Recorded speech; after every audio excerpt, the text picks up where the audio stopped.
एक घने जंगल के बीचों बीच एक रहस्यमयी झील थी। गांव वाले उसे काली झील कहते थे। कहते हैं जो भी रात में वहां मछली पकड़ने जाता वो कभी वापस नहीं लौटता था। लेकिन गांव का सबसे बहादुर मछुआरा रघु इन बातों पर विश्वास नहीं करता था। रघु, मैं बचपन से इस झील की कहानियां सुन रहा हूं। आज सच जानकर ही लौटूंगा। रात के 11 बजे रघु अपनी छोटी नाव लेकर झील के बीच पहुंच गया। चारों ओर घना अंधेरा था। सिर्फ चांद की हल्की रोशनी पानी पर पड़ रही थी। अचानक उसे पानी में कुछ भारी चीज हिलती हुई महसूस हुई। रघु, वाह, लगता है बहुत बड़ी मछली फंसी है। उसने पूरी ताकत से जाल खींचा, लेकिन जाल में मछली नहीं थी। एक पुरानी टूटी हुई गुड़िया थी जिसकी आंखें लाल चमक रही थीं। ये यहां कैसे आई? तभी झील के दूसरे किनारे से किसी बच्चे के रोने की आवाज आने लगी। मुझे बचा लो, मुझे बचा लो। रघु, कौन है वहां? नरेटर। रघु ने टॉर्च चलाई, लेकिन वहां कोई नहीं था। अचानक उसकी नाव अपने आप। नाव खुद कैसे चल रही है? रघु डर गया। उसने चप्पू चलाने की कोशिश की, लेकिन नाव रुक नहीं रही थी।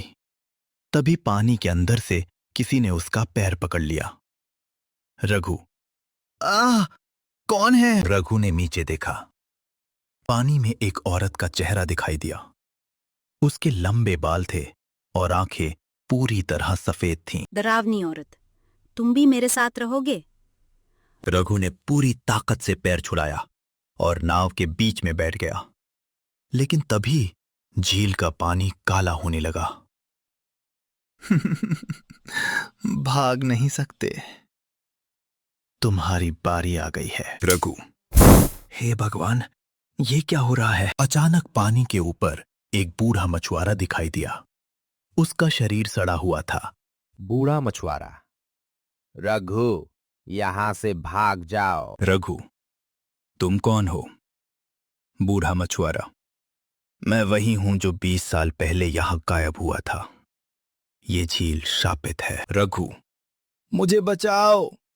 बूढ़ा मछुआरा, सूरज निकलने से पहले यहां से निकल जाओ, वरना झील तुम्हारी आत्मा भी कैद कर लेगी। इतना कहकर बूढ़ा मछुआरा पानी में गायब हो गया। तभी झील के बीचों बीच एक विशाल काला साया उभरने लगा। उसकी ऊंचाई पेड़ों से भी बड़ी थी। रघु, ये क्या चीज है?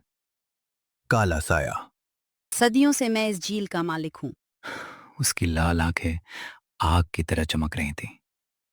वो धीरे धीरे रघु की नाव की ओर बढ़ने लगा। रघु, नहीं, मुझे छोड़ दो।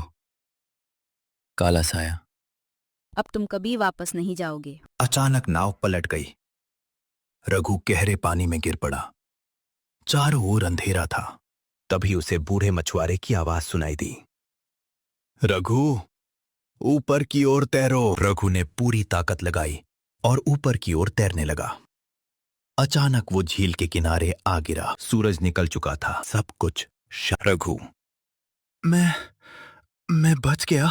उस दिन के बाद रघु ने कभी मछली नहीं पकड़ी, लेकिन हर रात उसे अपनी खिड़की के बाहर पानी टपकने की आवाज सुनाई देती थी।